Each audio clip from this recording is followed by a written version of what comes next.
5, 4, 3, 2, 1, 0.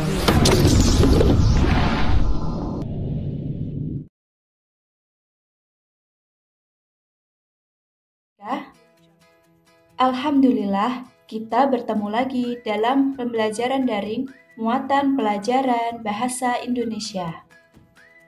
Hari ini kita akan belajar tema 5, Wirausaha, subtema 1, Kerja keras berbuah kesuksesan. Materi pada tema 5 subtema 1 adalah tentang formulir dan tanda baca. Apa itu formulir? Formulir adalah lembar isian tentang informasi tertentu yang harus diisi dengan benar, jelas, dan penuh tanggung jawab. Tujuan pengisian formulir adalah untuk memberikan informasi kepada pihak yang membutuhkan.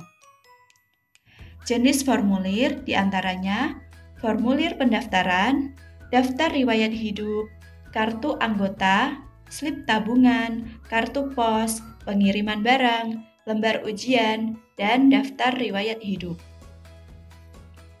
Formulir harus ditulis dengan huruf balok atau kapital.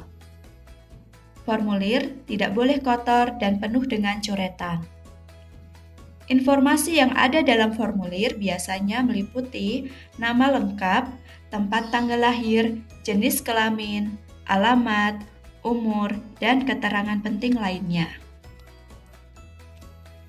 Formulir pendaftaran adalah lembar isian tentang informasi untuk mendaftarkan diri di sebuah organisasi atau sekolah. Contohnya, formulir pendaftaran masuk sekolah, mengikuti lomba, menjadi anggota perpustakaan, karang taruna, pramuka, dan lain-lain. Formulir harus diisi dengan jujur, cermat, teliti, dan hati-hati. Teks petunjuk dalam formulir sangat diperlukan untuk memudahkan kita dalam mengisi formulir agar tidak terjadi kesalahan. Teks petunjuk adalah teks yang berisi arahan atau cara menggunakan dan membuat suatu produk atau melakukan suatu hal. Cara mengisi formulir yaitu: pertama, membaca judul dan keterangan yang diminta di formulir. Selanjutnya, membaca petunjuk pengisian dan isi sesuai petunjuk. Yang terakhir, perhatikan bagian yang harus diisi dan tidak diisi. Nah, berikut ini adalah contoh-contoh formulir. Contoh formulir yang pertama adalah formulir pendaftaran anggota perpustakaan online. Formulir yang kedua adalah contoh formulir pendaftaran peserta pelatihan komputer.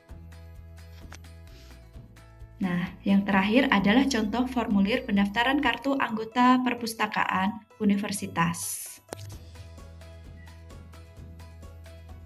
Selanjutnya, materi kebahasaan tentang tanda baca. Penggunaan tanda baca. Tanda baca yang kita bahas ada 6. Yang pertama, tanda titik. Tanda titik digunakan untuk mengakhiri kalimat berita atau kalimat yang bukan pertanyaan atau seruan. Contohnya, Dr. Adit sedang mengobati pasien. Selanjutnya, tanda koma. Tanda koma digunakan untuk memisahkan unsur-unsur dalam suatu pemerincian. Contohnya, Santi membeli sayur, buah, dan ikan di pasar.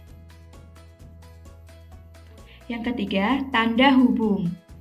Tanda hubung digunakan untuk menyambung unsur-unsur kata ulang. Contohnya, anak-anak mengikuti upacara dengan khidmat.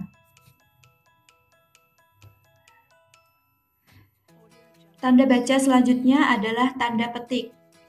Tanda petik digunakan untuk mengapit petikan langsung. Contoh, ayah tidak mengizinkanku pergi, kata Irish. Nah, selanjutnya tanda tanya. Tanda tanya digunakan pada akhir kalimat tanya. Contoh, apa saja buku yang kamu baca di perpustakaan? Yang terakhir, tanda seru. Tanda seru digunakan sesudah ungkapan yang berupa seruan atau perintah. Contohnya, ayo kita selesaikan pekerjaan ini.